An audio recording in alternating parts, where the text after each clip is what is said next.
The topic for today is transitional circulation in neonates.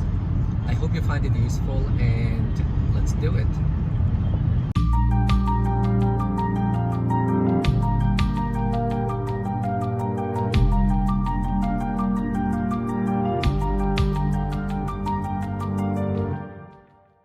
So let's start with the fetal circulation.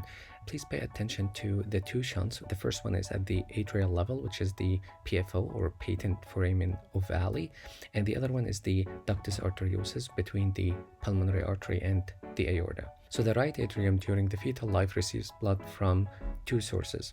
The first one is from the IVC and ductus venosus, and as you know, the umbilical vein brings the blood from the placenta towards the right atrium, but the umbilical vein is going to end up being the ductus venosus. So this is the first source of blood. The second source of blood is from the SVC.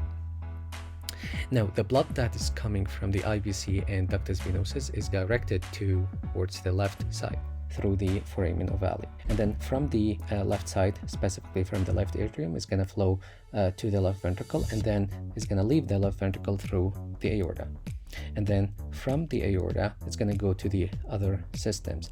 And keep in mind that the placenta is such a low pressure system, so the left ventricular afterload is pretty low during the fetal life. And then subsequently this blood is going to return to the right side through the IVC and ductus venosus, and so on.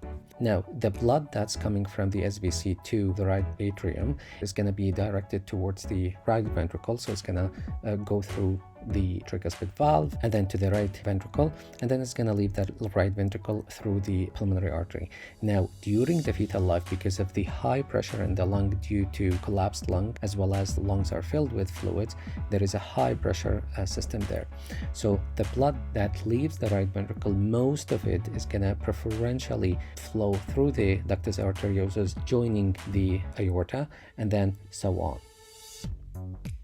Now, there is a little bit of blood that leaves the pulmonary artery, goes through the pulmonary vasculature, and this blood is going to go back subsequently to the left atrium. Now, after birth and after clamping the cord, the pressure is going to go higher, right? Because you're clamping the umbilical arteries, and the afterload on the LV is going to increase. The lung here is going to get inflated, and the pressure is going to go down, as opposed to the high pressure prenatally. Now, this will increase the blood that is flowing from the pulmonary artery towards the pulmonary vasculature, subsequently increasing the left ventricular preload, or basically the blood that flows through the pulmonary vasculature back to the left atrium through the pulmonary veins. Now, this is going to increase the pressure in the left atrium here, and is going to reverse the shunt at the atrial level here. So the blood is going to flow from the left atrium here to the right atrium. The SVC flow is going to join the IVC flow from here, and everything is going to flow through the right ventricle and then through the pulmonary artery and so on. The ductus arteriosus flow is going to reverse and becomes from the higher pressure, which is the aortic side, to the lower pressure, which is the pulmonary side, and it's going to become left to right. And in terms of the oxygenation, this side here is going to get the oxygenated blood, and the other side is going to get the deoxygenated blood. I hope that video was helpful, and see you in the next video.